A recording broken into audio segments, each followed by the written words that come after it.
Welcome to TWitWoW, the best wrestling podcast made for wrestling fans, by wrestling fans, on the web today. I'm John, that's my cohort and commentary Ashton, and this is the Week in Review. Now, a few preliminary notes before we get into the meaty stuff and the stuff of why you're all here.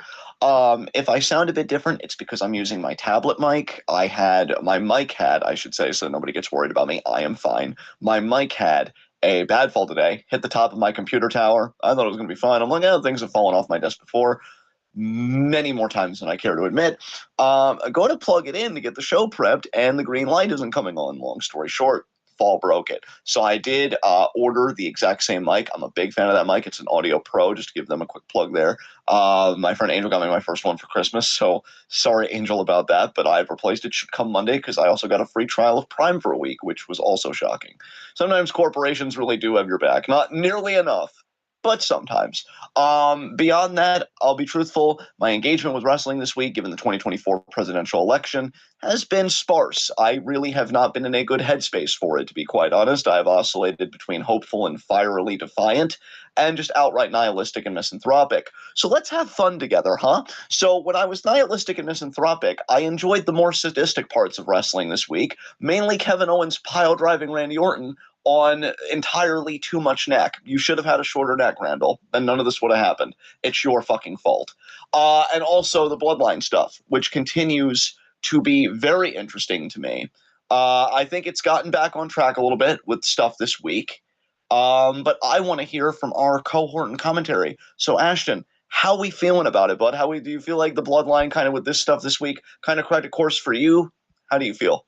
It was definitely on on course most of the show, and then I really didn't like that Sammy just kind of joined up with everyone at the end, and it was like, okay, yeah, we're fine now, because I really liked that he took a stand at the beginning of the show and demanded an apology for Jey Uso, and even later on in the night when we had the backstage segment where Roman was all pissy with Jey and told him to go find your boy. And then at the end it just kind of resolved itself, because again it's more of the enemy of my enemy is my friend, and then it's just kind of like, okay, conflict resolved. It really upset me, like the ending of the show.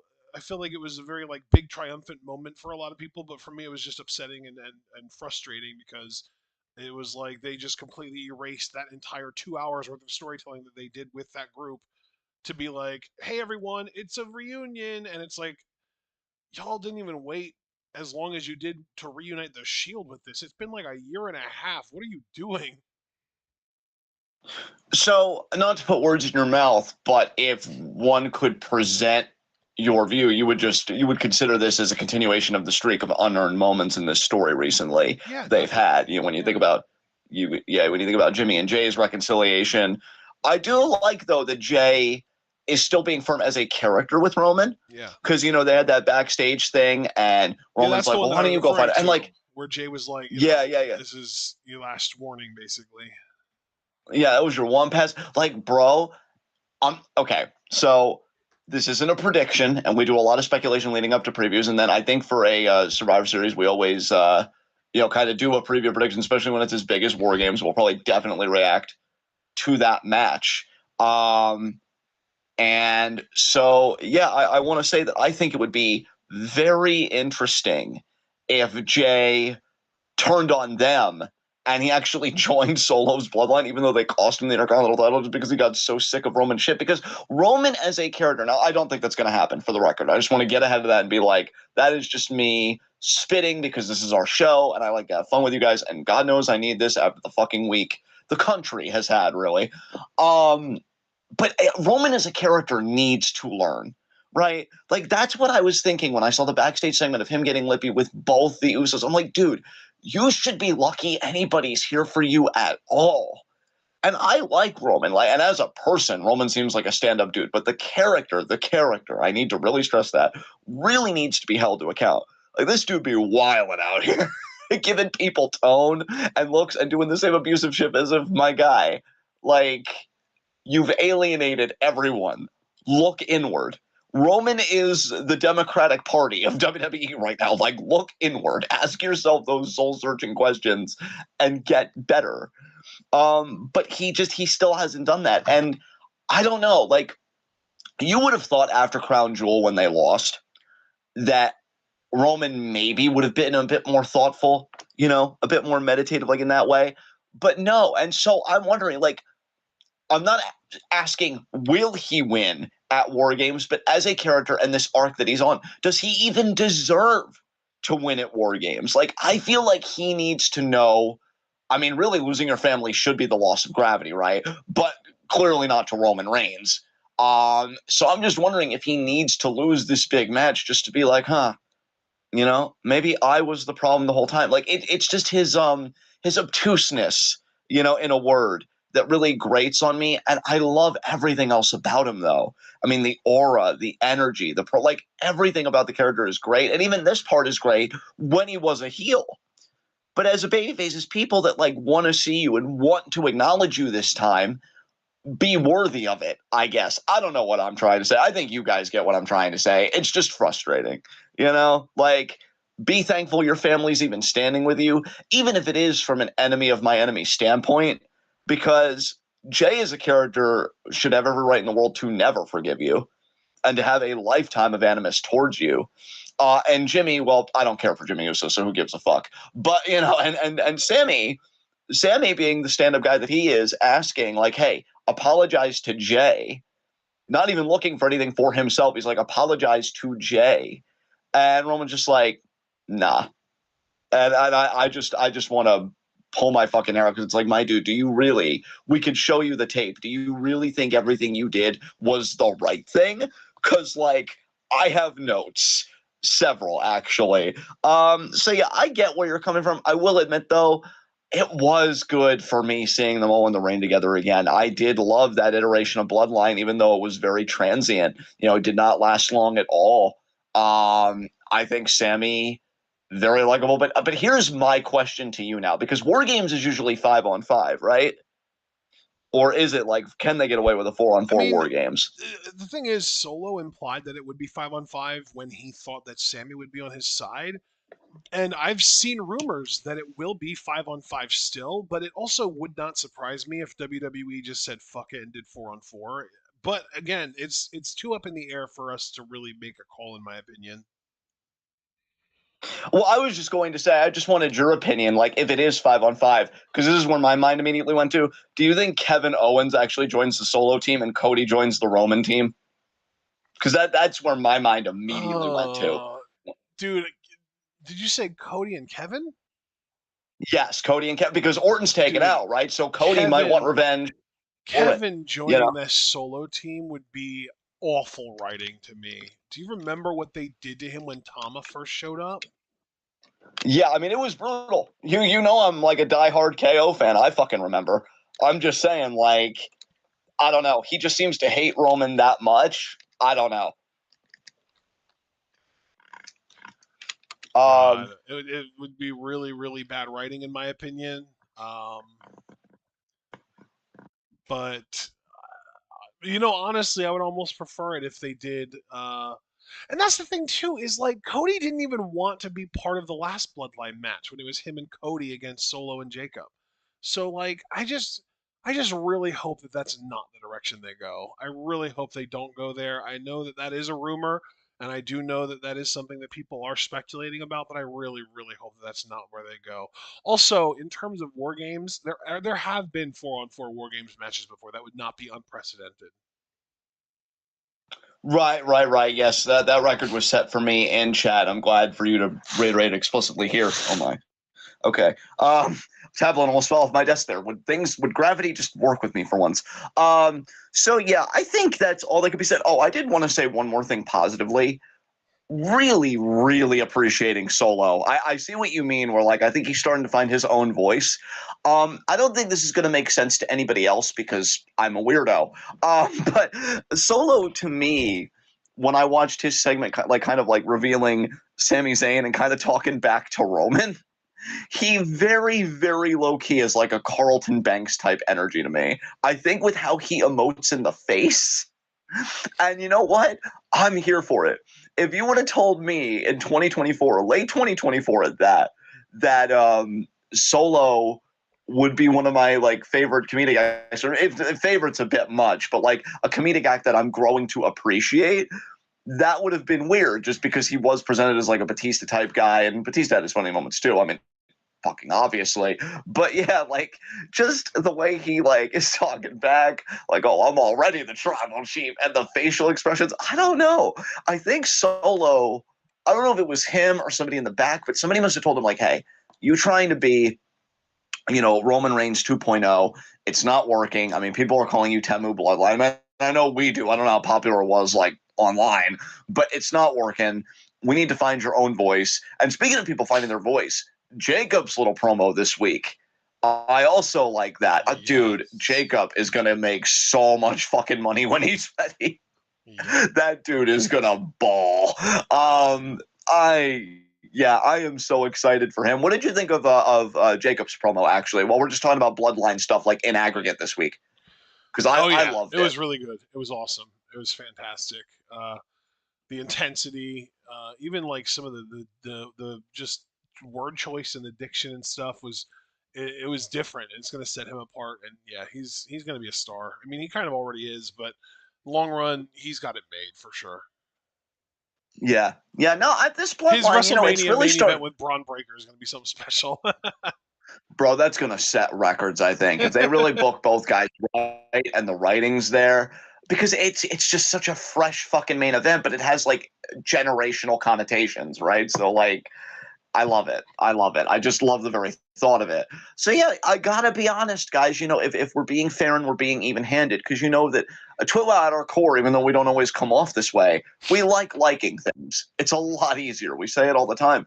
I am starting to turn around on Solo's Bloodline, and I think in large part because Solo's relaxed a little bit. I think he's just starting to laugh at the whole thing, and it's like this has been going on for years. Like we need some levity here, and honestly, with Sammy back in the fold, I hope he kind of brings the levity too. Like, oh hey Jay, we feeling oozy tonight in Insert City here? Like we've done the drama and the Shakespearean levels of intensity.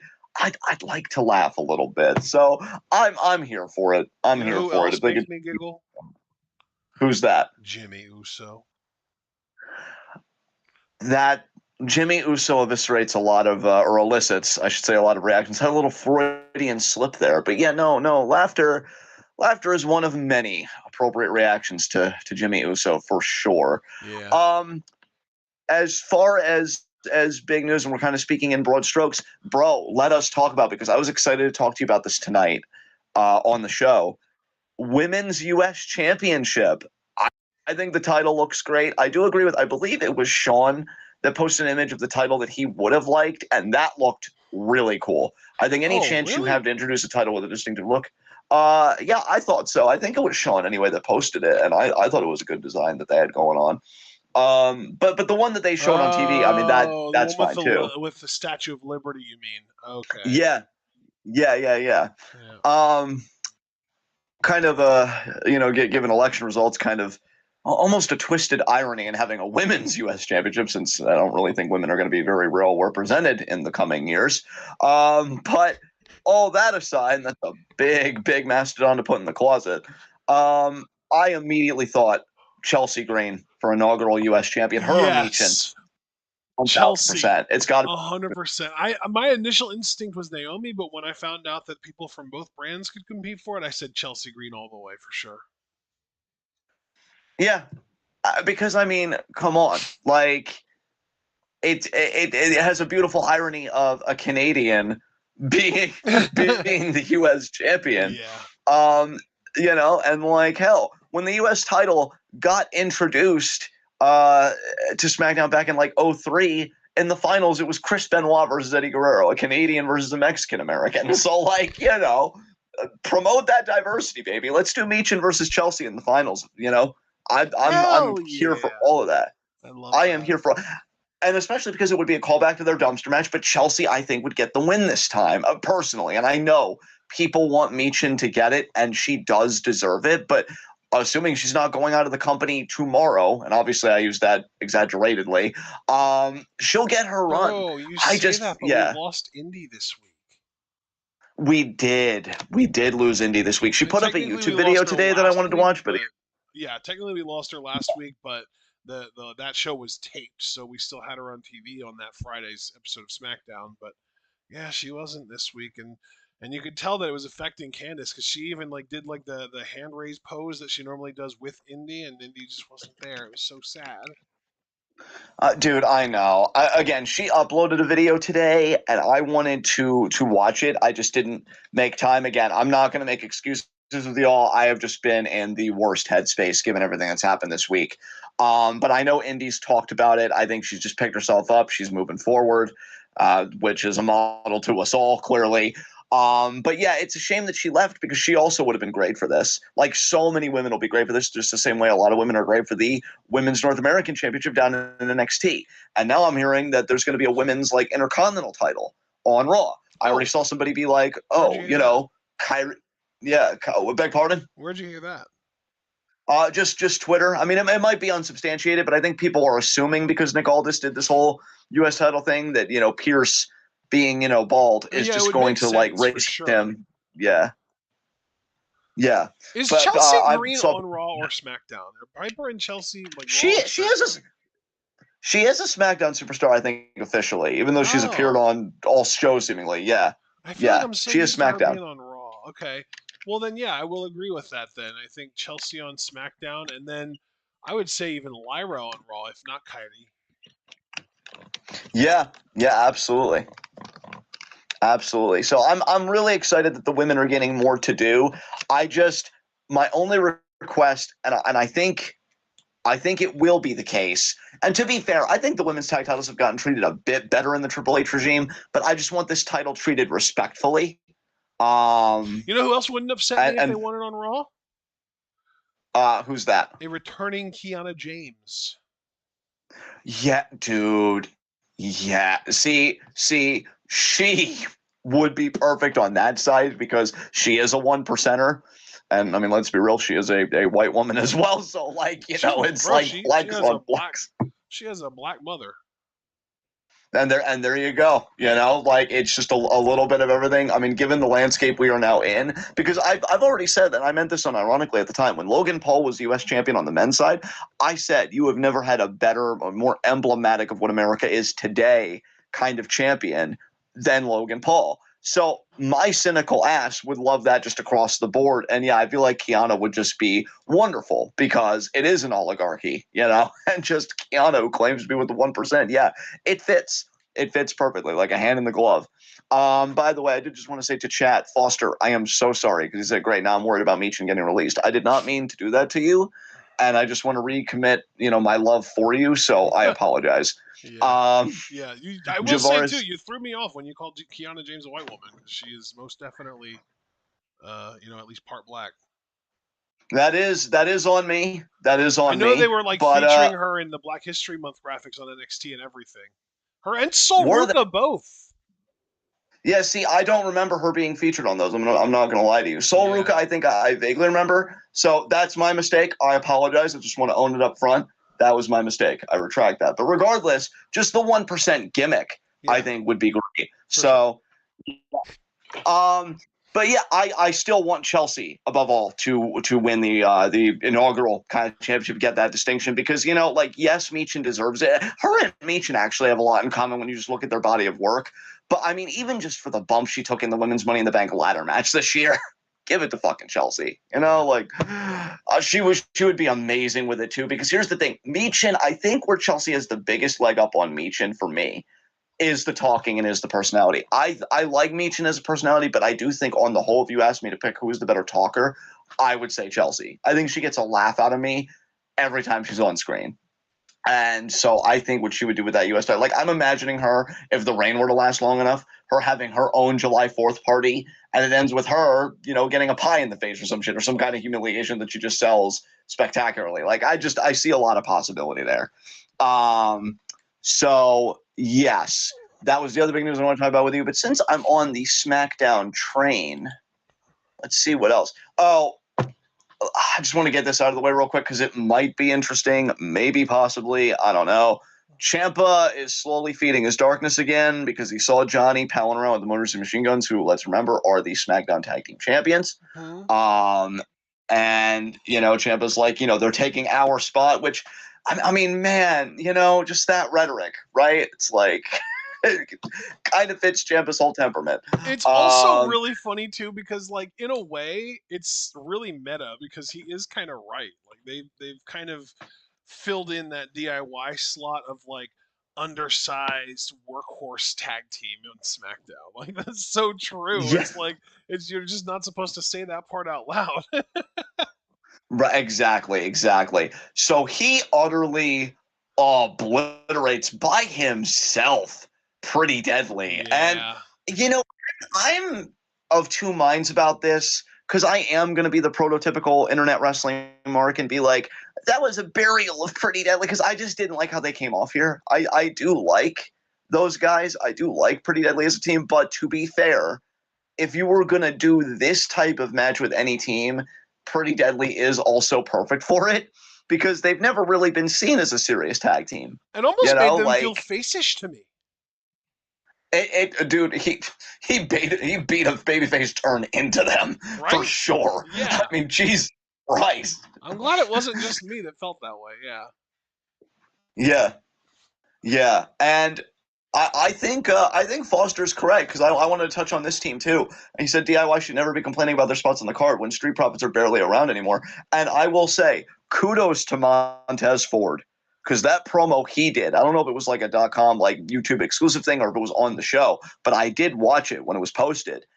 I love the energy. I love the focus. And you know what I love most about it? They're aggrieved, they being the Street Profits, but they're not heelish. Yeah. At least not yet. And honestly, I just want to get out in front of this. I do not want them to be heel. I have a very, very big thing about non-white performers with justifiable axes to grind, like not being heel. That's why if WWE would have done the smart thing and given us our Bianca Bailey story, which what a whiff. I will never get over that did not happen. I said the whole time, I'm not booing Bianca Belair. You cannot get me to boo Bianca Belair. I get it. I get why she feels the way she does. Same way with Street Profits. Whatever they do going forward, I'm dialed in with these guys. Because, like, put Montez Ford aside for a second, who I feel like I have glazed for a long time now. Dawkins has really stepped the fuck up, too. And he's really put the time in. And once again, my cynicism has to show meritocracy, my ass. Because from what I hear from other like performers, like even Natalia, say whatever you will about her, she gave praise to Dawkins a few months ago when he's like, oh yeah, he's in the dungeon and he's really putting in the work. Seemingly, I think she said every week he shows up. So you've got these guys who in the ring may have never been better than they are right now. And they get to brag about it to the donuts and catering. Like it is a farce to me.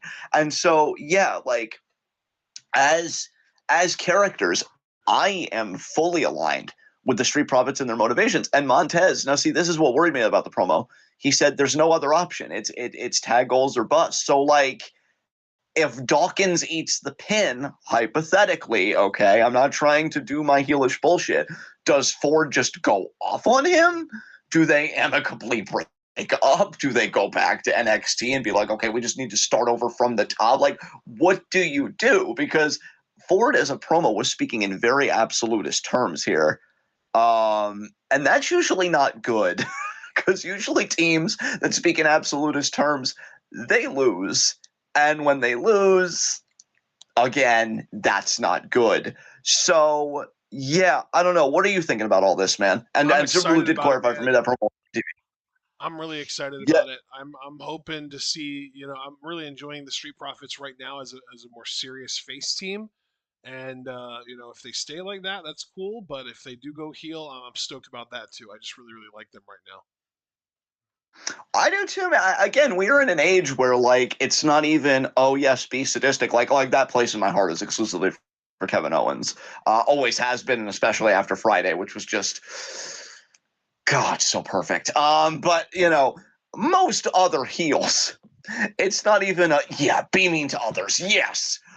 Again, that's Kevin. Everybody else, it's like, no, you know what? I like that you have these justifiable motivations, that you have complexity, because it's human nature.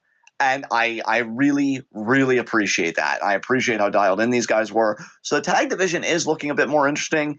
Just, I mean, man, Ciampa beat the piss out of Street Profits. I am wondering, though, if they fail to get the titles, like I'm worried about two teams. These guys more so than Street Profits, though, for the record, because Street Profits, it seems like they share that focus, whereas with DIY, it's like Ciampa has one interpretation of events, and Johnny's just like, dude, take a weed gummy and chill the fuck out. Like, what are you doing? So I do wonder if Ciampa's going to turn on Jonathan again. And to be honest, if he does, Johnny Gargano as a character, we here at TWitWoW don't condone victim blaming. That doesn't mean I'm not going to do it very rarely. And this is me calling my shot that Johnny should have seen it coming. Because if Johnny did not get PTSD flashbacks watching what he did, that being Ciampa to both members of Pretty Deadly, what are you doing? Like, what is history even for? Because I would have been thinking like, wow, that reminds me a lot of that one takeover when he beat the fucking piss out. Oh, and then I would be, I would be like, hey, bud. So we're okay, right? Like doing check-ins and everything. Like, I would just be like, okay, I'm next. He wasn't doing that for the tag division. He was doing that for me. He was doing that to tell me, fix your shit. And so, yeah, if Johnny gets attacked, and I know I've been a bit unhinged this episode for reasons I've already explained at the start, but I really do have to say in no uncertain terms, Johnny, you deserve this if you let this happen. Because, like, he told you in no uncertain terms, get it together, or this is you. So, but that begs the question I want to ask you as a fan, Ashton, because I know, it feels like a lifetime ago, Black and Gold NXT, and it feels like I'd be talking to two different John and Ashtons, like, respectively. Would you even be hyped about a DIY feud in 2024? Because I think Black and Gold really was lightning in a bottle for me. But I always want to get your perspective, even when I feel like we share one brain. So how would you feel about it if they committed to it? If they committed to a Ciampa heel turn? A Ciampa heel turn and a DIY feud, because I don't see this team lasting with Ciampa, because I don't see Johnny joining him this time. It's interesting you say that, like, because I feel like Johnny is just going to eventually give in and join Ciampa, and we're going to get a full-blown heel DIY. That's what I think is going to happen. So you feel like they're going to do the male version of the Candice Indy story earlier this year, where Candice was like cheating and then Indy finally like joined in, but seemingly with the volume turned up. Well, but but rather than like, oh, we're going to cheat, it's like, oh, we got to take what's ours. We got to turn the aggressiveness up to 11. We got to beat the fuck out of these people. We can't just stand by and watch these other guys come in and do what we were already doing better than us. We have to, crank up the heat. You know what I mean? Yeah. It's just, like, I love Black and Gold heel Ciampa. Like, that's, I think, one of my favorite heels, at least in the past 10 years. I mean, the dude, again, the phrase I used was lightning in a bottle. I'm not saying it can't get me back. I am just older now, and I look at wrestling differently, so I'm never going to remove the person from the performer completely. So I'm just going to remember, like, who Ciampa is and what he kind of aligns himself with, and be like, it's good, whatever. I always try and be fair on here and say, like, oh, as a performer, they did good work. And, I mean, this was believable. I mean, he beat the shit out of this fucking team, and Johnny's just looking like, man, what the hell? So if Ciampa wanted to go back to that and want to do singles, I actually agree with Super Blue. I could see if he went heel and did singles, I could see him targeting LA Knight. I might actually be rooting for Ciampa in that case, because LA Knight's just such a shitter in the fucking ring. I can't stand it. But if Johnny joins him, that's an interesting one. I'll have to get back to you on that, because I really can't say one way or the other how I'd feel about that, because I think I got enough of my fill of heel Johnny in NXT. Whereas the opposite is true of Ciampa. Like, I really do feel like he is at his best when he is the Sicilian psychopath, what he was, all those years ago, which is to say just a completely unhinged heel. So we'll have to see how it goes. But, yeah, that was an interesting segment. Let's see what else that's worthwhile talking about on SmackDown. Bayley did beat Candice, so their feud kind of continues. Let's see.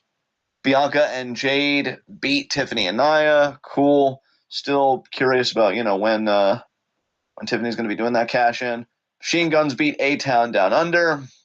And then, the Tribal Chief Acknowledgement Ceremony we already talked about. So I guess the only thing, since I never got your opinions explicitly about this, so you saw me and Sean kind of talking about it in the Discord chat today, but I'm guessing you have the more compassionate opinion about what happened to Randy Orton.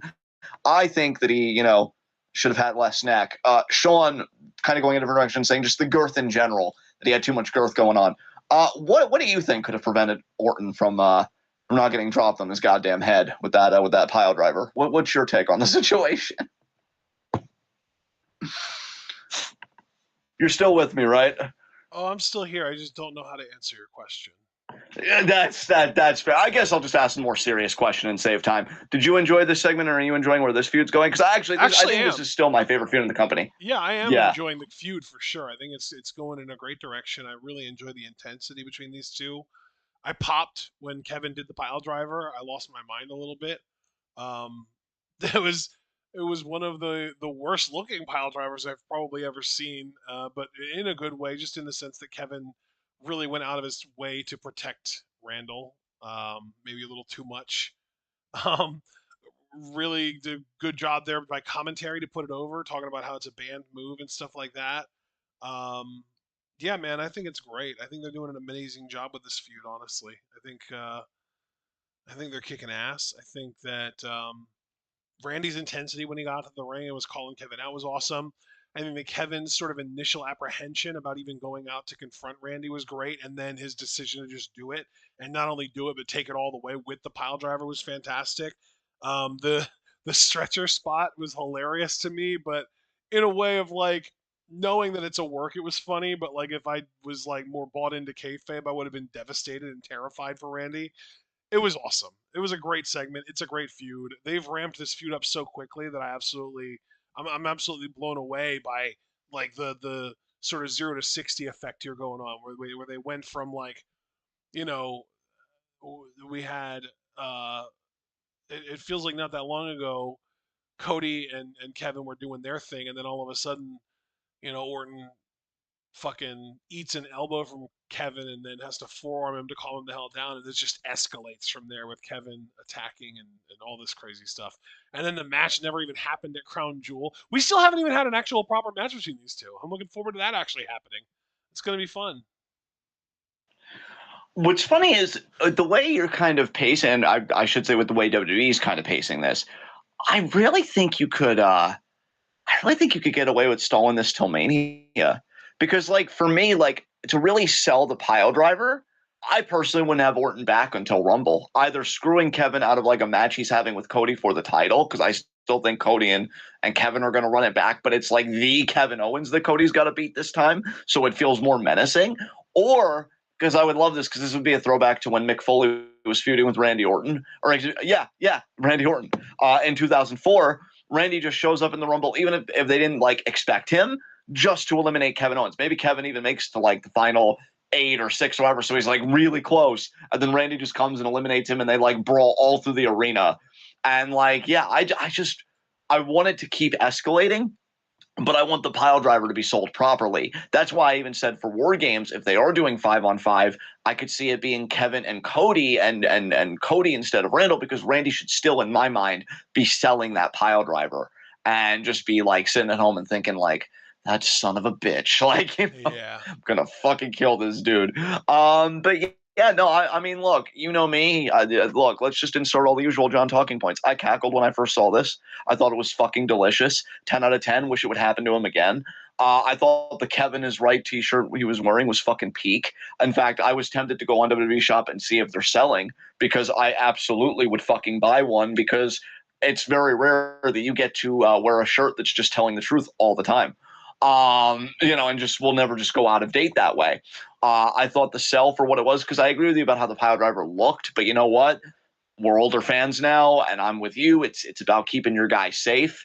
And, Kevin knows Randy did have very serious back surgery and stuff, and also he's one of the top guys in the fucking company. Like, you don't want that fucking black mark on you forever. So, yeah, he really went out of his way to be like, all right, I got you, and plop. Stretcher spot I thought was great, especially the Shane McMahon LARPing ass moment with all the noise. Dude, the wheezing.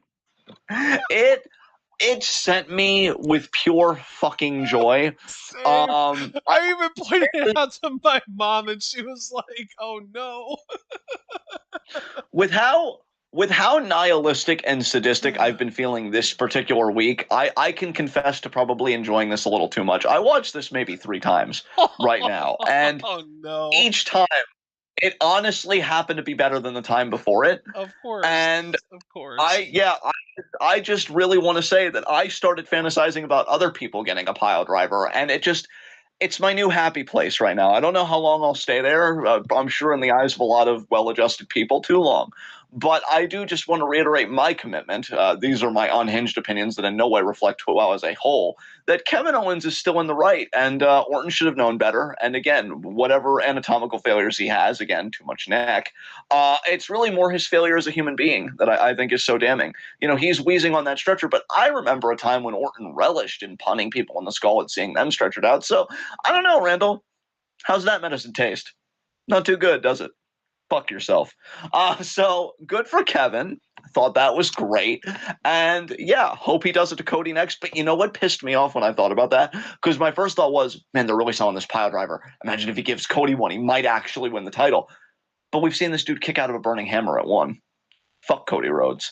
So yeah, I don't know what's gonna come of all that. I'm really sure hate Cody's gonna him. want. I really do. He's the worst. He is. He is.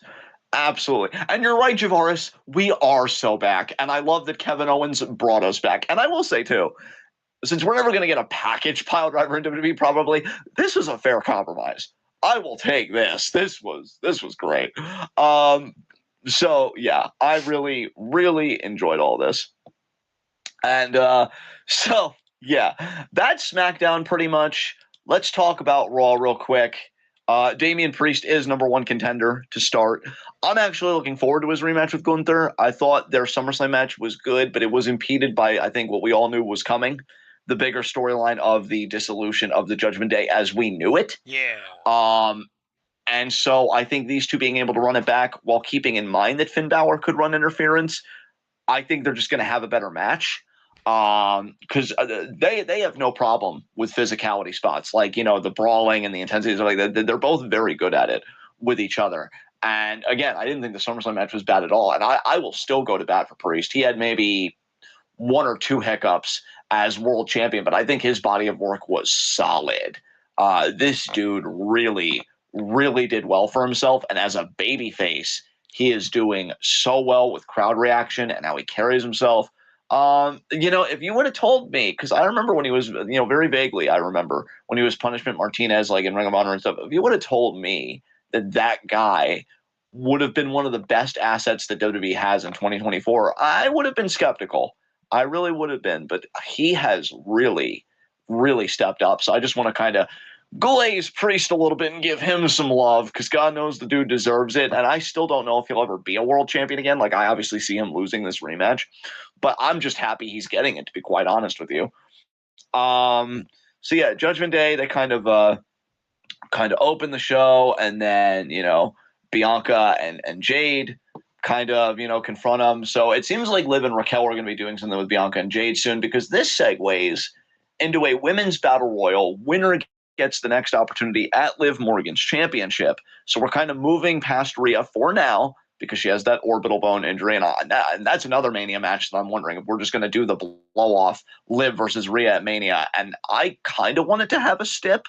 I even wonder if they'll bother, though, and if they just want the kind of match where the babyface just beats the heel straight up in a really compelling wrestling match. We'll have to see what they do. But Io and Lyra are the last two in the Battle Royal. It was a pretty decent Battle Royal. And Io wins after a German on the apron, and she maintains the bridge to celebrate. And Io is insane in the best possible way. This woman just reminded all of us. Yeah, this woman just reminded all of us, I'm one of the best women's wrestlers in the fucking world. Fuck whoever you were going to say before my name came out your mouth. And, of course, I had to take a seat because, of course, I just want to be like, what's up? It's just like, no, just Io. Remember, I beat her when I went to her yard. Yeah, Io. Okay. I mean, yeah. Here's the thing. You might have beaten her when you went to her yard, but also, like, let's not even focus on wins and losses. Let's pay attention to the thing that really matters, which is, like, just watching the matches and just, like, taking it all in. I love Utami. You know that. But, like, Yeah. Io outshone her so much in that match, in that show, like in Dude, general. she's a freak, man. Like the Yeah. idea that she held that bridge in. And now look, I'm always gonna be a bigger. There are actually a lot of women that I would say I am a bigger fan of than EO, but like I also have an eye for like talent. I've been watching wrestling for like over 20 fucking years, and like I can tell you, even though I'm a bigger fan of a lot of people over EO, EO's still insane. Like like again, the idea that she held that bridge in and she celebrated while in the bridge. I'm like, you're a freak, man. You're a freak, and I love it. I love it, honestly. Like, she really. People can say they love something. You want to know how somebody really loves something when they just constantly elevate the goddamn game. EO doesn't need to tell me she loves pro wrestling. She proves it every time the bell rings. It's that simple. And look, let's not give the short shrift to Liv either. I'm not saying either one of us have done that. I just don't want to get lost in the sauce here. Liv has been doing her part too, so her and EO are going to cook, both of them. Yeah. I think this is going to be a fun fucking match. And really, what's interesting is EO, we know Kyrie has EO's back, and we know Raquel has Liv's back, so that might equalize the playing field. It actually does give me that smidge of hope. Like, could EO do it, right? And also, I just want to cut into Foster. You know I love Lyra. I am all about that Tayra life. However, I do like that EO got the win back here because I feel like if EO were, and I think she also did beat Lyra on WWE Speed, so EO's kind of pulled ahead in their little feud. But I would hope if EO would win the title that Lyra would be like a top feud for her because I really love those two when they mix it up in the ring. I do think the next time they would share it, presuming it's not going to be for the title because I don't see Liv dropping it here, I would like to see Lyra get the win just to kind of like make it even again. But no, I love every time those two interact, and I don't blame WWE for going with EO this time. I will also say, Liv has got to be careful as a character because for one thing, EO is not to be underestimated, right? And secondly, you've also now pissed off the women's tag team champions. Her and Raquel eliminated Bianca and Jade. Like, that's the reason they lost. So what are you doing? like Liv, we say that Roxanne's like a really hunted champion, and that's true. But Liv is kind of getting in her own way to be the most hunted champion because you took out Rhea in a parking lot. Pretty sure that's not going to end well because you didn't kill her. So because she's alive, she's going to want to plan revenge, and that's not going to be pretty for you. They eliminate Bianca and Jade from the Battle Royal when both clearly have singles aspirations. Bianca wants to be at the top again. Jade, she knows this tag team thing isn't forever. She wants to get her singles run jump started. And now you've got the stuff with EO, who you've also been kind of antagonizing a bit over the weeks, like, as Sky Pirates. What are you doing? Like you were just beefing with everyone. Maybe she really does feel that invincible with Dom and Raquel, which I think is going to make whichever babyface. Now I'm assuming Rhea again, but whichever babyface ultimately dethrones Liv, it's going to make them look great because Liv is just so in her own world. She's so arrogant right now. There's no other word for it. When you're beefing with this many people at once, that to me is quintessential arrogance. So yeah. Yeah. Oh, and you're right, Super Blue. I am forgetting about that. And you're right. I did mention it a few seconds ago, but that was before I saw your message. Yeah. So EO, I would love for Dakota to come back. IO kick Dom in the face. It'd be amazing. I'm not expecting that though, unfortunately. But yeah, no, I mean, good for Liv as a heel. I mean, just getting heat every possible direction. I'm just saying, as a character, man, you are taking a lot on. Good luck though. Not my problem. So congrats to EO for winning the Battle Royal. Really cool stuff. And so how do we feel about the Miz being abducted? Let's check in with Miz and Wyatt Six. How do we feel about that? You have any thoughts about that abduction? It felt like the intention the entire time. Yeah. Yeah. Again, I just okay, I think I'm just gonna put this user in timeout here, block them all together. There we go. All right. But yeah, he really didn't even want to be a part of this. And I'm just, I kind of feel bad for him a little bit, but then I think you turned heel on R-Truth twice. So, I'm just going to look the other way, actually, whatever happens to you. That's cool. That's cool. So, yeah, Wyatt Six got him. I'm still enjoying Wyatt Six, but I gotta say, like them feuding with Final Testament is not doing any favors for me. I would like to see them feud with somebody else, but if you were to press me who, I really couldn't give you an answer right now. So I guess this is the best of a concerning situation. Um, but yeah, that's pretty much that. Um, okay, so they talk about a clip of Goldberg announcing the 2025 was his retirement match. I wish I cared. Fuck Goldberg. Um, War Raiders versus the New Day. War Raiders end up getting in the win. Pretty fun tag match there. Problems continue to persist for the New Day. In fact, I think later in the same show, because WWE has been doing this thing lately with camera shots where like they'll show you two developing angles like at once. I think last week it was New Day arguing, but in the background you could see Miz being abducted again by Wyatt Six before the video was made like this week. And now this week, I forget who was having the initial segment. You know what? I think it might have been it was Braun Breaker in Pierce's office, but I think somebody before Braun. It was like people just kind of coming to Pierce to complain and unload, and you could see in the background Kofi and Woods arguing, and Kofi just walking away from Woods, not even wanting anything from him. Now next week on Raw, Pierce told Kofi, we're going to commemorate the New Day's 10-year anniversary. And I know I've been kind of absent lately. I really want to be in the Discord for that, mainly for emotional support for Javaris, Foster, Superblue, and just our black TWitWoW wrestling fan kind of community. Because I know the New Day has meant a lot to them, and it's been a lot to everybody, and I just want to be here in case Woods does the thing that I've been dreading he's going to do. And and again, you guys, you can look at the tape. I'm nothing if not honest. Last week I said that I loved him kind of victim blaming Ray for wearing a mask. So I do think, just to get ahead of it, that in time I will really embrace heel Xavier Woods. I just want the booking to embrace heel Xavier Woods, and that's always been my primary concern. But yeah, it really does seem like they're imploding. I mean, Ashton, let's just again check in with you. Do you think there's any chance? I mean, okay, so here are two questions for you, two separate questions, but tied together. Do you think Big E shows up next week, even in a talking role? Because we know he can talk because he does the kickoff panels. So do you think he shows up next week to just kind of mediate?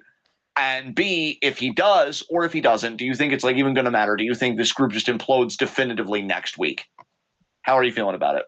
I really don't feel like it's fair to ask me that first question, man, because I've got my hopes way too high, and frankly, even if he does show up, I'm worried that X is gonna want to just fuck everything up anyway. Huh. I think it's fair to ask. I mean, it is the 10-year anniversary, and Big E was a huge part of the group. I assume he's going to be. I don't see how you do this without Big E, personally. And again, he's done kickoff panels, so I'm not asking him to get physical. I think no problem for him just talking. He's done it several I times, think since I leaving don't the company. know. So Is the best case scenario here Big E showing up and Big E's presence just making Kofi and Xavier realize that they don't want to be the New Day without him anymore, and just ending the group, like agreeing, like everyone being on the same page and being like, I think the 10-year anniversary is also going to be the end of the New Day, and we're just done here, and we all go our separate ways, kind of thing.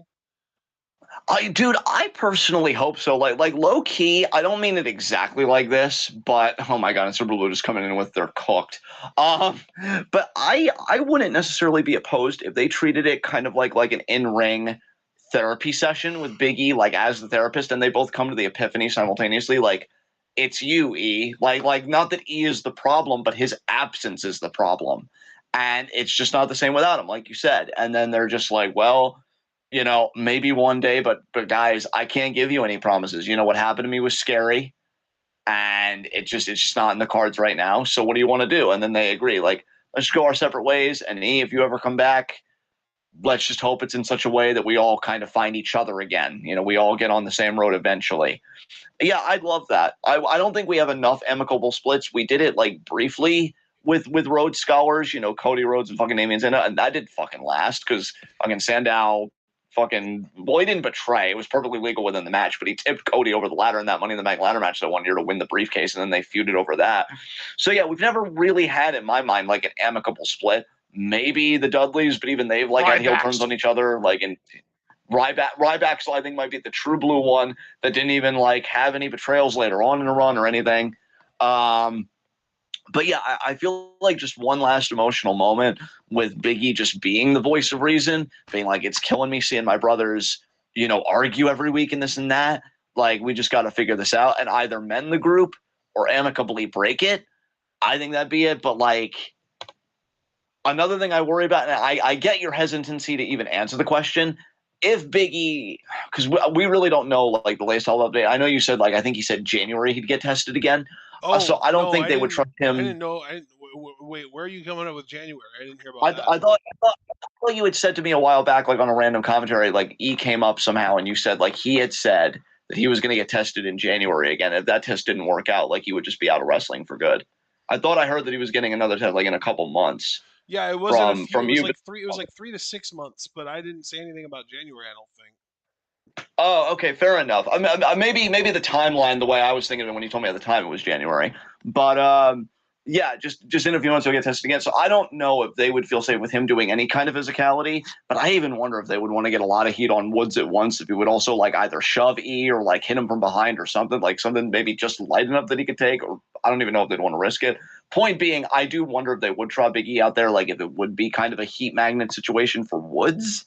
And I don't know how I'd feel about that. Like again, I'm loving what Kevin's doing, but that's a whole other ballgame. I don't even want to touch that emotional minefield. But yeah, 10 years next week. We're gonna have to see what happens. And so yeah, that was pretty much that. Don't really need to talk about Sami Zayn and the Usos. We kind of canvassed all of that in the opening. Chad Gable and Dragon Lee beating Gable. That's don't really care for that at all. Dragon Lee's cool and all, but that's just not very believable. And we talked about Priest becoming the number one contender.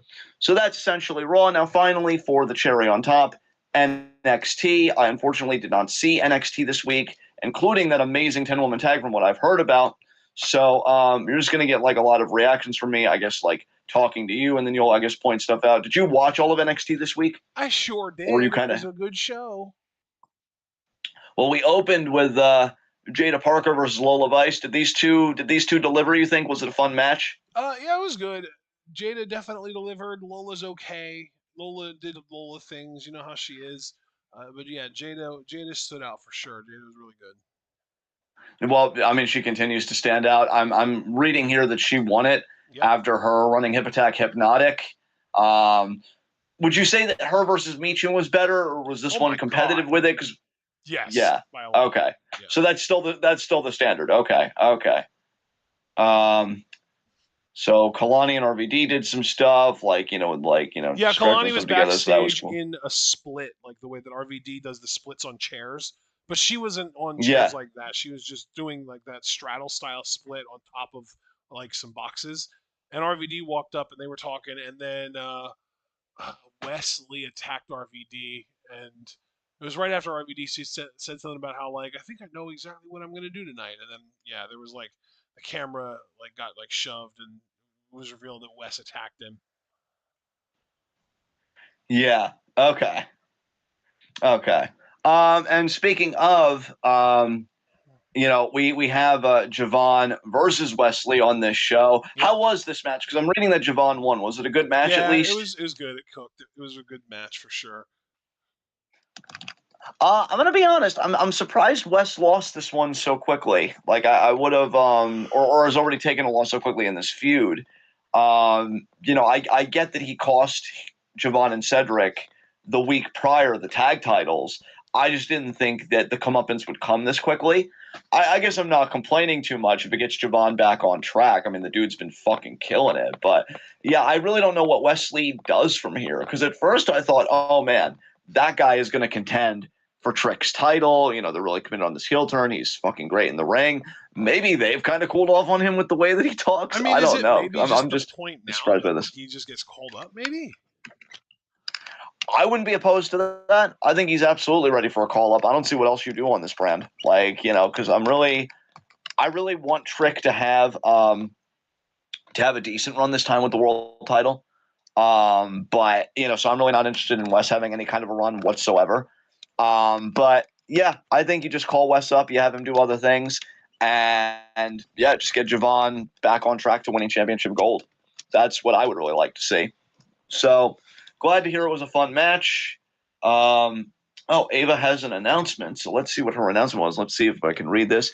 Okay, so NXT Deadline will take place December 7th, so this is where the Iron Survivor challenges come in. Yep. Okay. Apparently Rhino hit Stone with a gore.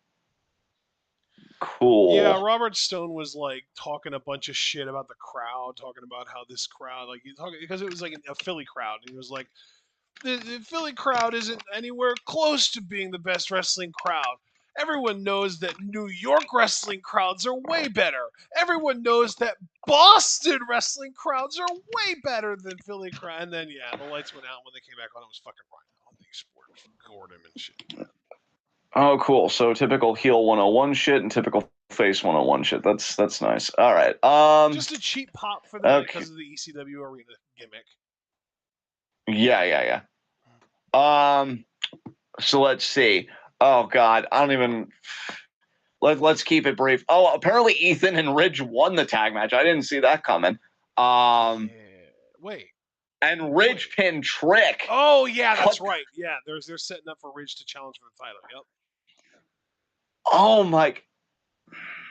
Okay. So to be calm and to be fair about this, it was obvious they were telegraphing Ridge to be the next challenger because God knows we don't need Ethan to challenge again. Not how after abysmal that fucking Halloween Havoc match was. But you really don't have Bubba eat the pin and just get the challenge another way? Really? How in 2024 does Bubba Ray Dudley not eat the Ray Dudley, brother? You want to talk about people you hate? I hate Bubba so fucking much. I think he's a cancer on this fucking business. I'm not even going to mince words. I think he's toxic. Right. He is a cancer on the business, and yet somehow he's not even the worst Bubba related to the wrestling business because Bubba the Love Sponge still exists.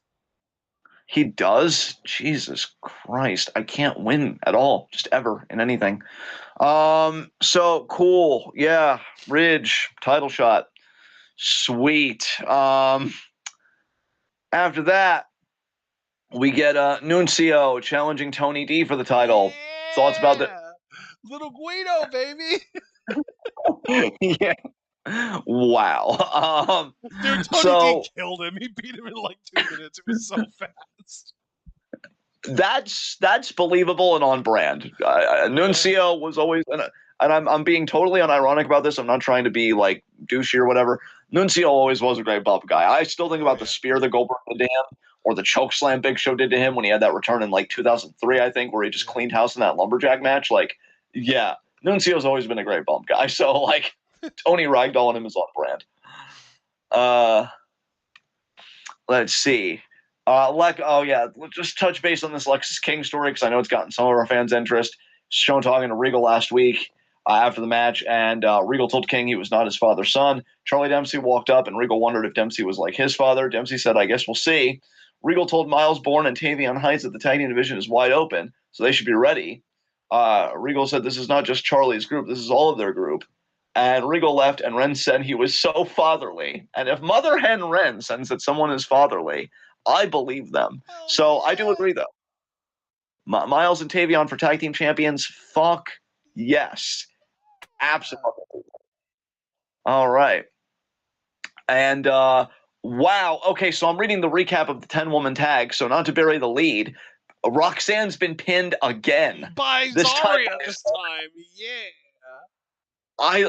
I love how they're booking Roxanne right now to, again, really feel like a hunted fucking champion. Yes. Indeed. So working backwards now, how did you feel about this match? Because I know you were a fan of this match. Do you have any favorite moments that you want to talk about or whatever? Honestly, to me, this match, it's interesting because this match was really fun and really chaotic. But dude, when either of Jordan Grace or Zarya was in the ring, it felt like they completely overwhelmed whoever they were in the ring with.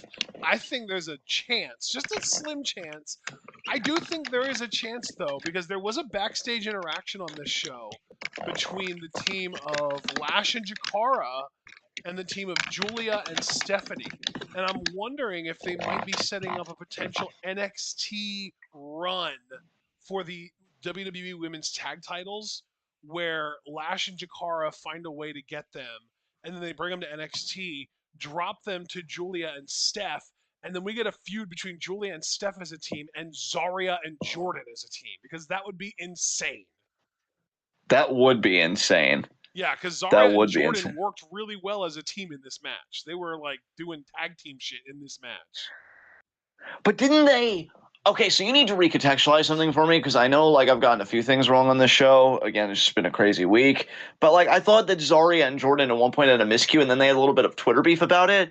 And Jordan like kind of Yeah. called Zarya out, and then Zarya was like, "Oh, sorry, I thought you were standing behind Roxanne." Like it just like Yeah, damn. they did. But you got to Yeah. realize though, in order for them to have had that miscue, they were doing tag team shit prior, like that leading up to it. Right. Yeah. It'd be interesting if they just kind of had like a hoss fight, and then that hoss fight though makes them like grow Respect like each other. amicable to one another. Yeah. And it's like, wait, why are we Contendership. bullying each other? They can Yeah, face each other for contendership. Yes, give it to me. exactly. Like, I just love though that again because Roxanne's had such a great reign and she's such an astounding wrestler, and she seemingly just as a person has no fucking ego. She's like, yeah, I'll eat the pin and this and that because when the title's on the line and it matters, I fucking win. So Honestly, it doesn't to matter. me, Like, you should do a triple threat. You should do a triple threat between the two of them and Stephanie for contendership. And then you should do one-on-one between Julia and Kalani for contendership for the North American Championship. I would love that. You have these 5 women that are like the Marvel or the NXT Justice League face each other, and it's like the heel team's way of like evening the odds. It's like, okay, well, obviously we're overwhelmed by this team, so let's have them all fight each other, and it's going to be like NXT's version of Marvel's Civil War. yeah. I just really have to go out of my way and praise Roxanne because I know we've had like the AJ Lee carbon copy at least on the mic, but one thing she does well, probably better than any champion in WWE right now, she makes her opposition look so good. She took the slap from Jada in their feud, which was iconic. Even with oh god, what was her name? Thea Hale. She got that like Kimura at one point in the lead up to their match. Yep. And she's kind of holding her arm, looking scared. The stuff with Julia getting pinned by 70, like she is so fucking selfless as a champion. You can't tell me she's not a Daniel Bryan fan or something, because like she's Lee on the mic, Bryan Danielson in the ring. That's crazy. Yeah, that is crazy. It is absolutely fucking crazy, but I love it. I think that is why she's one of my favorite champions working right now, because it just feels It just feels so authentic. It feels like, man, she's so beatable, but she's also so good. So who knows? It's very compelling television. So yeah, that was NXT, and that's pretty much WWE right now. Do you have anything from AEW you want to talk about? Because I don't. I saw like YouTube clips uploaded, and I'm like, no, I didn't click on a goddamn one. So did you watch anything that you'd want to talk about?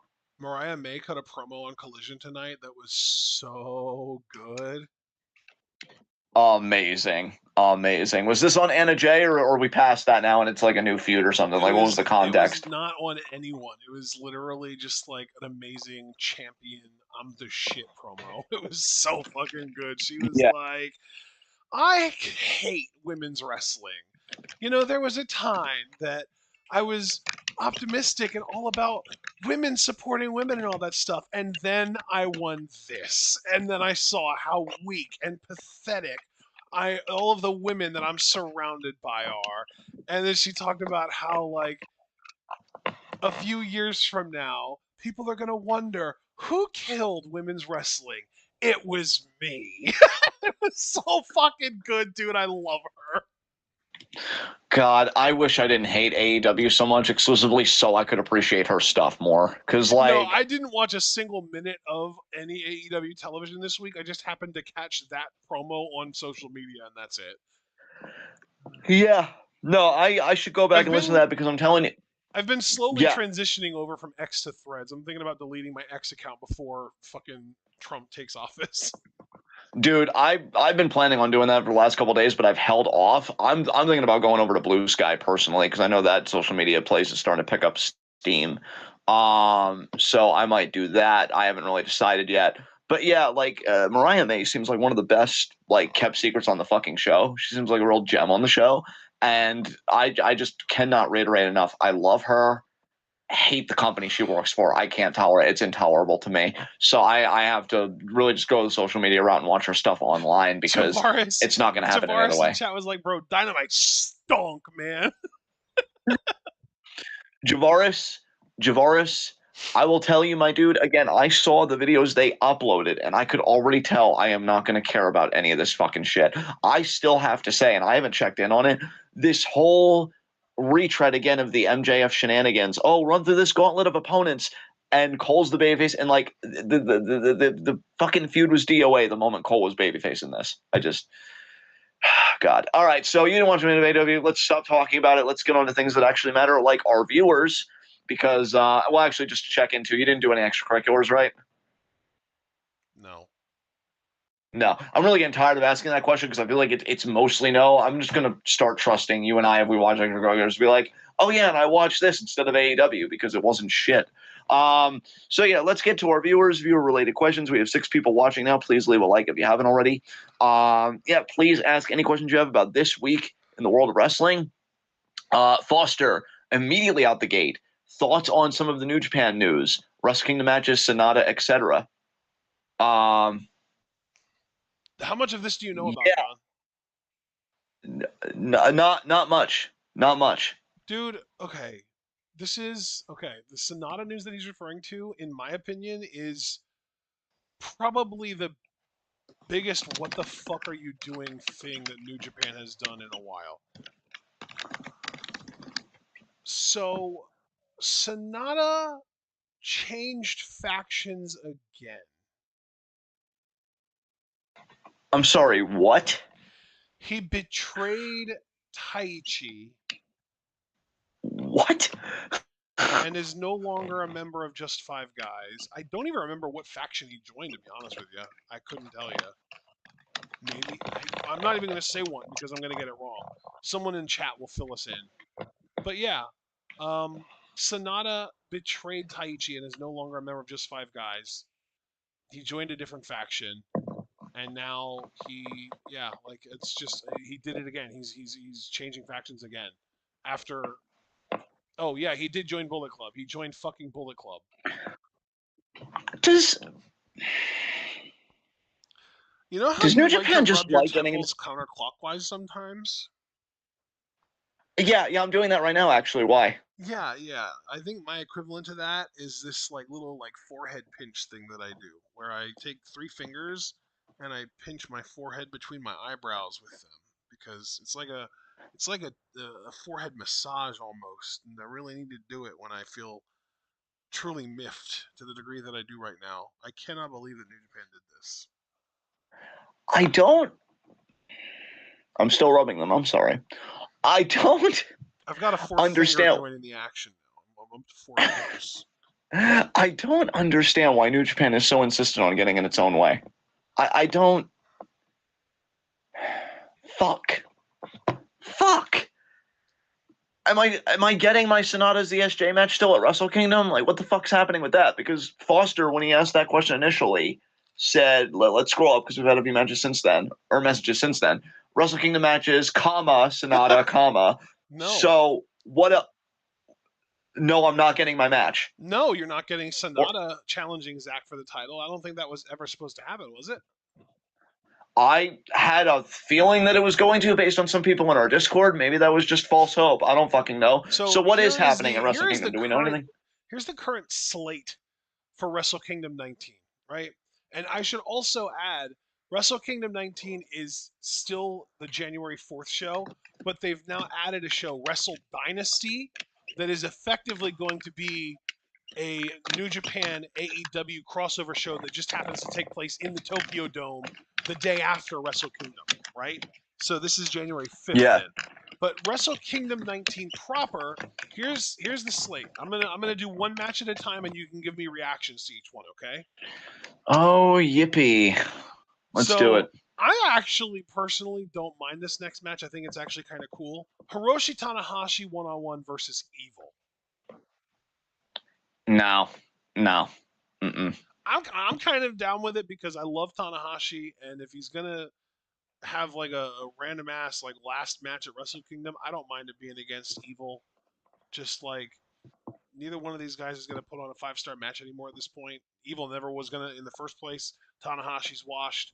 Let the man retire and have his last match be a goofy ass one against Evil. Whatever, I don't care. We have a. Oh, you were gonna say something? Go ahead. No. Please continue. We have a 4-way tag title match for the junior heavyweight tag titles. Uh, the current champions are Kevin Knight and Kushida, whose tag team name is Intergalactic Jet Setters. Intergalactic Jet. I can't even say it. Intergalactic Jet Setters. That's Kevin Knight. We'll just call them. Yeah, we'll just call them IJS for short. Sure. Love Kevin Knight, hate Kushida. So who are they facing? Who are the three opposition teams? Team number 1 is Ichiban Sweet Boys, which is Robbie Eagles and Kosei Fujita. Oh, that's great. Next. Team number 2 is Catch 2/2, which is TJP and Francesco Akira. Oh, Jesus Christ. Next. And the final team is the Bullet Club War Dogs, Clark Connors and Drilla Maloney. Really just hoping that Kevin Knight and Kushida retain, apparently. Jesus fucking Christ. Next matchup. I don't expect them to retain, but I would prefer it if they would, because the junior tag titles just always change hands at Wrestle Kingdom, I feel like, or at least frequently. Very often they change hands. New Japan don't give a fuck about those titles. Yeah. The New Japan World Television Championship match, Triple Threat. Current champion. I don't know if you even knew this. Do you know who the current World Television Champion is for New Japan? No. It's Ren Narita. Of course it is. I couldn't even get it out with a straight face. I'm sorry. Of course it is. Challenging Ren Narita though, Jeff Cobb and Ryohei Oiwa. I mean, New Japan never gives me anything I want, so I'm not even going to ask them to put the title on Cobb. Ren Narita's probably retaining somehow. I think Cobb is a former New Japan Television Champion, isn't he? Well, that former shouldn't have happened so soon, apparently, because how the fuck does this happen? He's not only the former, he's the most recent. He's the one that lost it to Narita. What the fuck? I was really starting slowly to be like, New Japan, maybe we could get together for coffee sometime, and then you're doing this to me. With the and ZSJ win, yeah, same. And honestly, when I get to the main event, you're going to be like, you know what? I like it. But what the fuck are you doing with everything else, New Japan? Yeah. Okay. We've got the AEW International Champion versus the Never Openweight Champion in a winner-take-all match. This one is going to be incredible. Do you know who the current AEW International Champion is? It's Takeshita. It is. Do you know who the current Never Openweight Champion is? That I do not. Shingo Takagi. Okay, that is going to slap. Okay. Yeah. Okay, now we're getting somewhere. Somewhere. We don't really have. Don't expect momentum to be built up because we're coming right back down. Of course. Because our next match is the Junior Heavyweight Championship. Do you know who the current Junior Heavyweight Champion is? No. It's fucking Doki, dude. I don't want to react to Russell. No, that's not it. No. I am not paying fucking money for this fucking shit. No. Who's he facing though? Let me guess. Master Wato, so that he can lose again. Guesses. No, I'm going to give you 3 guesses to get this because you're going to get it in 3 for sure. Master Wato, so we can lose again? No. Huh. Fuck. It's a really predictable one, dude. Who's always in the junior heavyweight title matches? No. It's not Hero. No. Okay, that would have been my second guess. Who's always in the junior title matches? Desperado? Yep, it's Despy. Jesus Christ. Isn't this an intrafactional match too? Aren't Doki and Despy? Yeah, it should be. Guys? Okay. Yeah, well, there you go. Yeah. So they're keeping it in the family, I guess.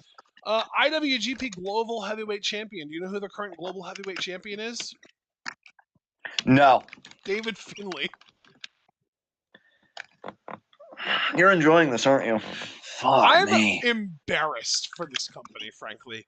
But the good news is, well, I shouldn't even say the good news because there's legitimately just a chance that Finley just retains, and that would be absolutely awful. But challenging Finley for the Global Heavyweight Championship is Yota Tsuji. Because I already know who's challenging for the world title because somebody said it in chat, and honestly, I would have flipped it because they said Shota Umino is challenging CSJ. Yes, I would have flipped Umino is that. challenging. Match. I would have had Tsuji challenge Zach, and I would have had Umino challenge. Who's the champion again? I'm sorry, I blacked out. Who's the? Oh, David Finley. Yeah. So that's why I blacked out. Yeah, I would have had Umino challenge Finley. I feel like that is such a fucking waste of Tsuji. Jesus Christ. Oh man, yeah. I don't. God, that is a shit fucking card as far as I'm concerned. Jesus Christ, that fucking ew. Okay, Jesus but there Christ. are also 2 matches announced for Wrestle Dynasty, which is the Tokyo Dome show after. This is the night after Wrestle Kingdom, and it's got like AEW talent incorporated. Are you ready for these 2 matches that are already announced? I mean, because when you say AEW talent's involved, that changes everything. What are the 2 matches we got? The Young Bucks are going to be in a tag team match against a team that hasn't even been named yet. That's one. Oh, well, that's keeping me in defense. Okay. And we're getting Zack Sabre Jr., whether he is the IWGP World Heavyweight Champion or not, versus, are you ready? Wait for it, bald ass Ricochet. I feel like the booker was like, hey guys, no hands. And he took the pencil between his ass cheeks because that's where all this fighting is coming from, straight from the fucking ass. Like, God. Foster, if you were excited about this, I really did not mean to be mean, dude. I always feel bad when I'm like viscerally honest, particularly with you, because you're such a fucking sweetheart to everybody in this community. Like, you're one of my favorite people in this world, and I love you, and I cannot stress that enough. But dude, I am sorry. I am sorry, Foster, if you were looking forward to this. I am not getting a New Japan World subscription for this. I'm telling everybody flat out, I'm not doing it. Like, no. No, I'm saving money right now, especially because the coming administration is probably going to take care of my Social Security benefits before too long. I am holding on to every penny that I conceivably can. And you know what? Foster even said, I'm just here for Shingo and Takeshita and Naito Hiramu. And you know what? That's fair. That is valid. That is valid. The thing is, Naito Hiramu that wasn't even on the Wikipedia page. So if that match is officially announced, the Wikipedia needs to catch up. That is the only other redeeming match outside of Shingo Takeshita. Because I'm sorry, like I like Umino. I was going to say Umino Zach. I'm excited about for personally. I can't. No, like I like Umino, but I would have had him face Finley, and I would have had Tsuji face Zach. Like how Tsuji hasn't even been like a world champion already, given all the other fuck shit decisions New Japan's made over the years. Like I'm just not here for it. That's bad. That's bad. Okay, so we got to scroll all the way up here. Our next question so that was Foster's first question. He said, "Do you think Kaiser can become a world champion in the future?" And I'm going to say no. I'm going to say no, but I do see him being a future Intercontinental champion. Yeah, that I've always kind of believed. Mid-Carter and tag team, but I don't think world. Super Blue, do you think Vince will get off scot-free and get back into WWE now that dipshit is going back to the White House? I don't know about back into WWE because that I think is up to the corporation as its own entity. Because remember, people, in America, corporations are people. But do I think Vince will get pardoned for his crimes? Honestly, yeah, I could see it. I could absolutely see it. I could straight up see Trump pardoning him for sure. Yeah, unbelievable. I think Trump. I mean, let's keep it real. Like while we're on this subject, and I'm not going to veer off into election talk. We are a political podcast, yes, because I know I said that we're not, and then you were like, yes, we are. But I'm not going to take it there. Everybody's already depressed enough. But I will say, relative to this question or relevant to this question, Trump owes his political career to Vince as far as I'm concerned. He learned so much from his stint in WWE. Yeah, Vince is getting a pardon for sure. I think he's right up there with the fucking January Sixers, to be quite honest. Yeah, Vince will be okay.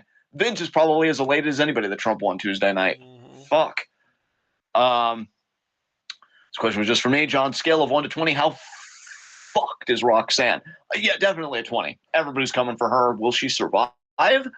She might, bro. I mean, heels do that. I mean, that was the one thing that I think made JBL's reign great was everybody was breathing down his neck, and he always found a way to win until he didn't. So, and really with Roxanne, if they do a multi-woman match, which they might, I'd prefer her when you have a title reign this great and this compelling to always end in one-on-one fashion. So if they put her in a triple threat, fatal four-way, dirty dozen, whatever the fuck, I just see her retaining. And then whoever is like the next big one-on-one challenger, that's probably going to be the way to go. I don't know if you saw this, but So apparently ZSJ versus Sonata already happened at Royal Quest a couple weeks ago. interesting. Okay. I bet it was good. I bet it was good. Wish they would have saved it for Wrestle Kingdom. But yeah, shit, in fact, that was I'll actually even, like a little while ago. It was October 20th. oh wow, oh okay, that kind of makes sense. But back to the Roxanne question. I do just want to say too that like I would be keeping a close eye on whoever wins the Women's Iron Survivor Challenge, because whoever wins that might just be the one to like ultimately beat Roxanne. So we'll have to see. And before it's fucking JC Jane or some shit. Jesus Christ. I mean, wow, let's just push me all the way down to the fucking bottom, huh? Let's see. Do you think Powerhouse will join the Hurt Business or stay face after getting even with the Don Callis family? Don dropped him because Hobbs was injured. I mean, fuck Don Callis. I mean, nobody should be allowed to look that phallic in public. Looking at you too, Fletcher, because Callis the phallus. Yes, Jesus Christ, my dudes. Seek help. I like Hobbs. I haven't watched him in a minute. Whatever he does, I just hope it goes well for him. Would be nice for him to get some kind of a push, but you know it's AEW, so I don't know. They like a little bit too much cream in their coffee, if you catch my drift. Let's see. Next question here. Let's see. It was Super Blue again. How do you feel about Moose as the new X Division champion and Trent Seven turning on Mike Bailey after he lost the title? That happened on Impact. I did hear about Moose winning the title. I didn't watch the video. Trent Seven still being a thing. I mean, Mike Bailey, what are we doing? What are we doing, baby?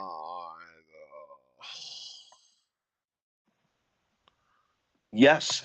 Can we just not with the Trent Sevening anymore? I mean, no. Why? At least that's what Impact said. At least that's what TNA said. I don't know, man. You tell me. Impact. Don't even ask me, and you shouldn't even tell me. Ask TNA. TNA did it. This is what happens when you get rid of Scott D'Amore, apparently. You know Let's what? push Trent Seven. I mean, we can answer it if you want, John, but Caster Sales just asked one of the strangest questions I've ever seen anyone ask on this channel, and we've been doing Q&As for like 7 years now. Jesus Christ. Yeah, I'm not answering that. What the hell does that even mean? No, that's not happening. What? I don't. As a man with very deep mental health issues, I don't know where everybody's mind goes sometimes. That is concerning to me. I'm like, I am cooked. I am the reason they make the psychiatric manuals to begin with. And I look at some of y'all sometimes and I'm like, I'm okay. We gonna be all right. Yeah. No, not after this shit. No. And it's funny because that same movie that song was in that I heard for the first time, Angela Bassett didn't win her Oscar either. That's how I knew we weren't going to be okay. That was the first fucking sign right there. Yeah. Now you're hurting too. Fuck you. Fuck everything. So let's see. Yeah, Jabbar summed it up perfectly for me there. Foster, in a perfect world, where does this Lexus King story go? In the trash. Sorry. You're so right, bestie. I'm just fundamentally broken as a person. Oh my god. Foster, in a perfect world, Lexus King would be good at what he does. But he is not. But to try and answer your question as best I can, maybe it would lead to him getting another shot at the championship. Whatever. No, he already got one. He doesn't get another one. No. Sir, I'm going to need you to relax. That is a very imperfect world, in my opinion. I am just trying to answer the question to the best of my capacity, sir. This is a Wendy's. I'm going to need you to relax. Yeah, I don't know. I mean, really, I stand by my first answer of in the trash. But I could really go for some Wendy's right now. That was mean of you to say that. You know what? I don't apologize. Okay, I didn't know that you would get a craving. That's not my fault. All right. The So nuggets and the not. fries and a frosty all sound really good right now, actually. Yeah, they actually do have underrated nuggets. Yeah, but yeah. The Chavaris with the Family Guy Spider-Man. Everybody gets one. Tell him, Peter. Apparently, everybody gets one. Bingo. Um. Let's see. So yeah, you know what? I'm just gonna stand by my perfect answer. You know, and my first answer in the trash. That's where that story would go. What was the original Wow, question Foster. again? In a perfect world, where does this Lexus King story go? Man, Yeah. I mean, God, it's so hard. It's hard to come up with a reasonable answer because he sucks. God, I love that we're both so tortured because on one hand we love Foster to death, but the very existence of this question gives us the ick, and it's like, You know what do what? we No, do? in a perfect world, the Lexus King story leads to a Dion Lennox push somehow. That's where the fucking perfect world it goes. Does he read while the storyline's happening?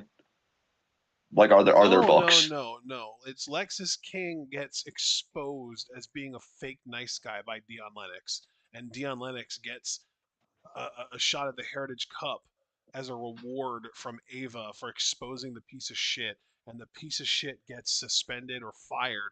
And Dion Lennox gets all the girls too for being such a genuinely good guy, and maybe he even wins the Heritage Cup too.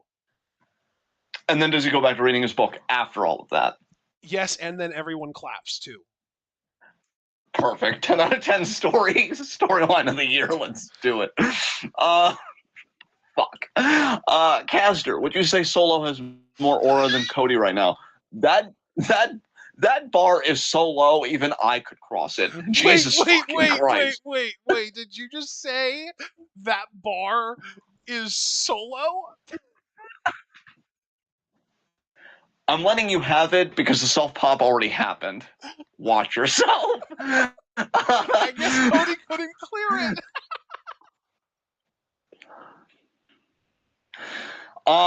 Okay.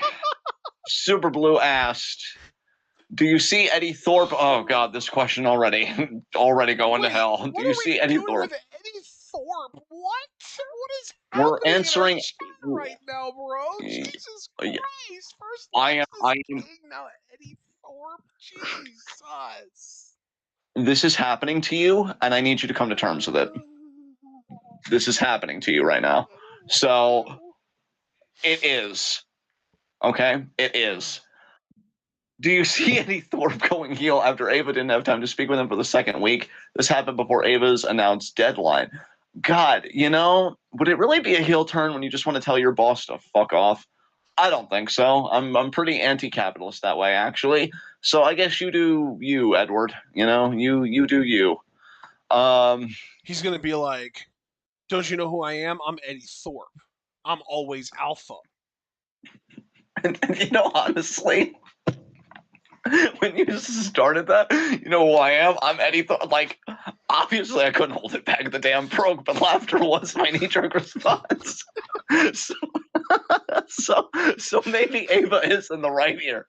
Oh my god, I really am a shit-tier communist. Oh my god, I've been taking L's all week as a leftist. Jesus Christ. Now I'm siding with management. I didn't think it would get any worse.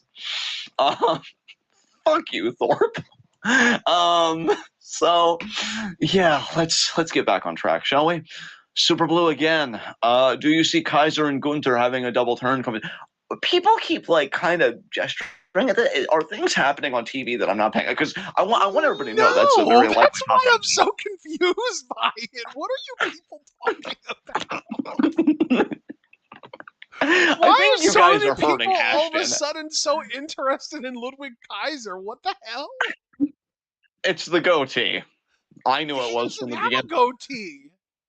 I thought he did. Did he shave it? When has Ludwig Kaiser ever had a goatee? It's been a thing. Okay, I'm What? googling it right now. Actually, Is this like hold something on a people are second. photoshopping onto him or something? Oh god, am I being duped by AI? Um, Ludwig Kaiser. Holy Let's see that shit. goatee. Yeah, he does. He fucking does. That is a goatee, or unless you want to call it a beard, unless you feel it's more beard than goatee. I mean, I guess that's fair, but that's more a semantical thing than anything. It's like, You how mean just much like does the hair little have to tiny grow? bit of chin hair? Yeah, the chin hair. Yeah. Oh my god. I think it in real time, everyone. But yeah, no, it was the chin fuzz. Bro, That's what's winning Caster Sales over. thought that the disturbing part about his question was that he misspelled the word Virgil. No.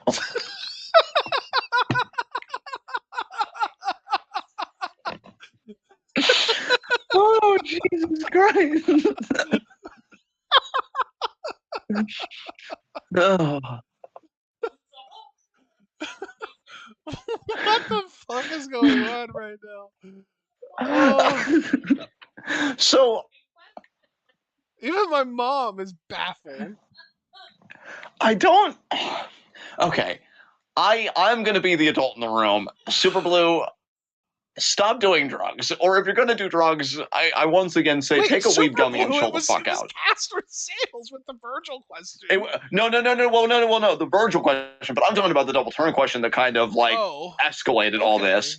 Yeah, that's. But yeah, caster sales definitely, dude. You need to get hooked up with some stuff. Maybe you are. Maybe you actually do need to get off the stuff. I don't know. Jesus Christ. How do Kaiser and Oba even fit? Like I don't know. No. Do you hear my mom, by the way? I don't know what's happening. I guess I do, but I just don't know what's happening anymore. Yeah. Oh no. You broke her, chat. You broke her.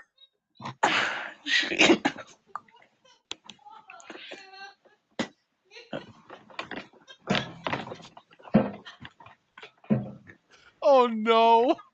It's a spiral. Oh We're gonna god. be here for a minute, chat. Thanks a lot. You did great.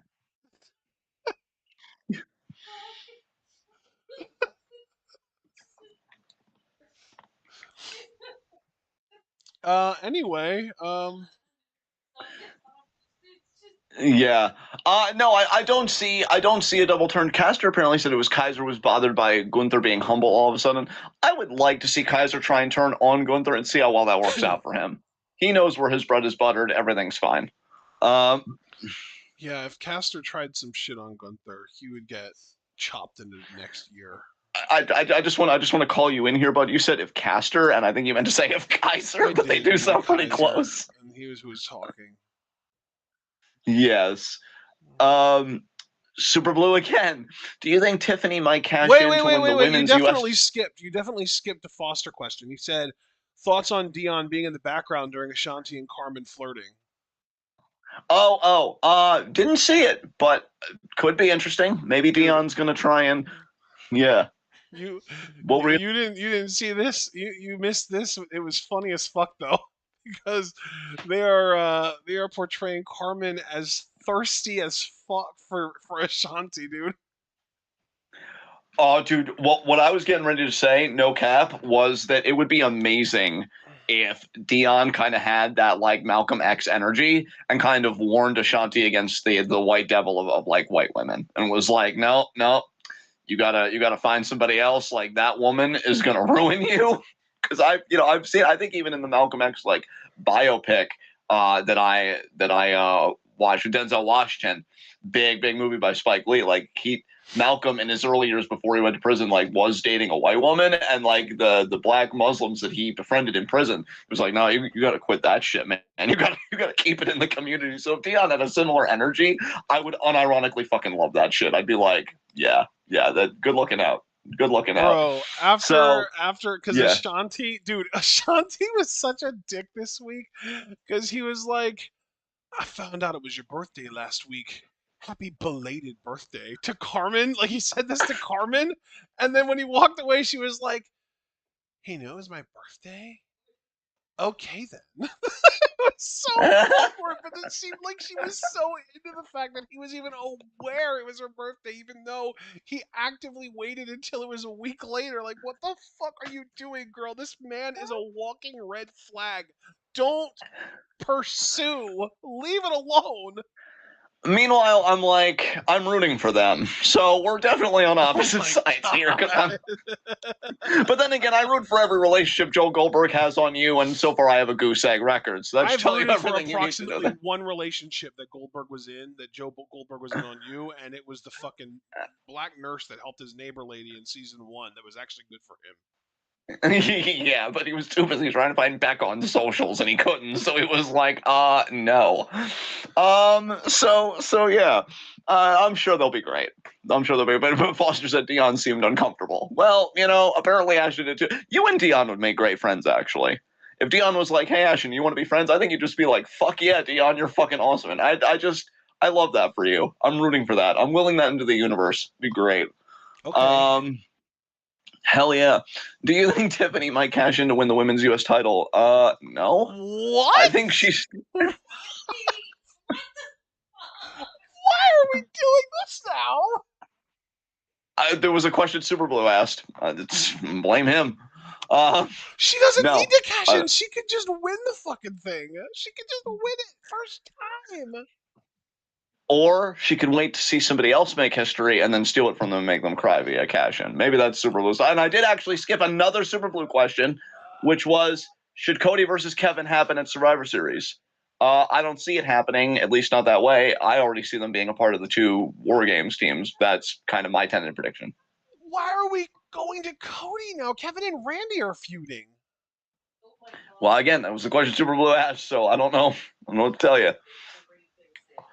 And maybe he's asking that because Randy's clearly injured right now, so Cody's kind of the Randy surrogate. Mom looked up the injury that WWE had on their website, and it's only supposed to be like a 48-hour thing, so he should be good for next week.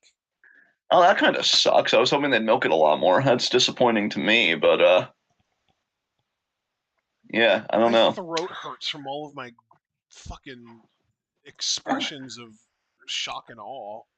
You seem like you're spiraling in your own face. Is that an accurate diagnosis? Because I feel like I'm low key dissociating, so that's kind of what I got going on. Dissociation is a great way to describe what I'm experiencing for the last 25 minutes. There you go. Let's see. Let's get back on track here. Okay, so I think this question is the most recent one. Again, from Super Blue. Man, Super Blue, you have a shit ton of questions for us this week. How do you feel about Christian Cage being the one to take out Taz so he can get Hook under his guidance? That seems like it's going to backfire. I don't know, but it's AEW, so it might work. Fuck AEW. I have no feelings about it. I don't touch the product. I'm trying to value my time even more now after the election on Tuesday because, I'm definitely feeling a bit nervous. And so if I was thinking to myself, I may not be here soon, given that I'm both disabled and a leftist, I am definitely the enemy from within. Do I want to watch AEW? I mean, that should just tell you that I'm already cooked mentally and probably on every other level. So, yeah, I don't have an opinion on it. Christian's cool, I guess. I'm still waiting for him to either win the world title or don't. Like, shit or get off the pot, my dude. The idea that Hook is still kind of middling all this time later when he had a cool factor coming in and built up a streak, just another fumbled bag for Tony Khan and, just once again tripping over himself. And so, yeah, that's really all I feel about that. Do you have any thoughts on this? No. No? Okay. Any other question? Actually, you know what? I'm going to make a executive decision to just end questions right now because, it's just been very weird energy. So I'm just going to pack it in. Let's get to high spots, low shots, shall we? Low shot for me. Yeah. Yeah. Low shot for me is going to be very simple. It's Randy Orton. Shitty friend, even shittier neck. Got what he deserved. Enough said. Who's your low shot? Roxanne Perez, because she's got one target on her back, and yet somehow they're finding ways to shoot multiple different shots into it at once. Yes. I dig it. High spot. Here. Hi, Abel. Oh yeah. Oh, I'm glad you didn't miss it, bud. High spot for me. You know what? I'm just gonna be the douche and take the easy high spot. High spot for me is EO. New #1 contender for Liv's Championship. Won in a battle royal in exciting fashion. I can't get over that she like bridged. She kept the bridge after winning and celebrated in the bridge. Io, you were out of your goddamn mind. So easy high spot there. Who's your high spot? Bailey for finally getting her win back. Nice, nice. Yeah, I do like that they kind of gave Candice LeRae more credibility, but yeah, Bailey just seems so lost right now. I don't know. I She almost wonder, just like, if like a. I'm sorry, she just what? I was gonna say she just started her sort of return to normalcy. That was what winning against Candice was on Friday. Yeah, I just mean like in general, like her writing and stuff. Like it just feels like she's not. I She's a mean, fixture, but she isn't. It's so weird. to be Like, fair, yeah, I it's don't pretty know. much felt that way with her since she left the damage control back in like what February. Yeah, yeah. Yeah. So yeah, you said okay. So that's it. Thank you guys so much. Again, my new mic should be coming in Mondays, and we're planning on doing Monday Gold Monday. If my mic doesn't come in, I mean, I guess we would just wait till Wednesday. I don't know how bad me being on the tablet sounded for you guys, so I guess we could do Mario Gold even still on Monday because it's not like I watch Mario Gold on my tablet. It's separate from my desktop. So we'll have to decide that. But yeah, I don't think it's going to be a problem because I ordered the new mic right away. I got a free trial of Prime, thankfully, so costs were able to kept down and quicker shipping. So it should be here Monday. And thankfully, this is our last recording for the week. So if I was going to have horrible shit happen to me, well, this actually was a pretty decent time, I guess. Um, No. yeah, yeah. So yeah, guys, be sure to leave a like, file out, subscribe, click the icon for notifications so you don't miss any of that TWitWoW goodness. Check out everything we're involved in the description box. Follow us on Twitter and Twitch because we are the best wrestling podcast in all the AWC. And we'll see you guys. I'm confident Monday at 6 from Monday Gold. And again, this is why you should be a part of the Discord. $3 a month. You can learn about that in the Patreon in the description box below. Because if not Monday, it'll just be Wednesday. So it's wide open. And given the events of this week, I say more than ever, really be good to yourselves out there. It is a scary time. It is a confusing time for a lot of people. I know a lot of people are going through it. I cannot tell you how many think pieces I have read and listened to this week. Even trying to get into foreign policy podcasts to kind of scratch that itch because foreign policy is about to go to fucking hell. So whatever you guys need, whatever self-care, whatever, I would stress this week above all others, do it. Do it. You're worth it. And I think you owe it to yourself to do it. And of course, be good to each other because can't believe I have to say this for some liberals with some of the reactions I've seen, but solidarity is fucking important in times like these. So if you haven't checked on a friend in a while, check in on them. If there was somebody you care about that you lost touch with, maybe deliberately, maybe just life got in the way, reconnect with them and check on them. Build communities. Get more involved if you're thinking about it. I'm still thinking of ways that I could do that locally because I live in a very rural area, so I don't even know what options are for me. But build solidarity, build coalitions, and it starts at home and in your friend group. So just check in with those people, tell them you love them, and just show them for them as best as you can. It's really crazy. So if you're just here for in review, we'll be back again. Should just be next Saturday at 10:30. I don't think it should be like a weird pay-per-view week or whatever because I know we're on the road to Survivor Series, but we're not there yet. So yeah, next Saturday at 10:30. We're just here for the weekly recaps. So yeah, guys, have a great rest of your weekend as best you can. Love you all. Big hugs. Tune in and peace out.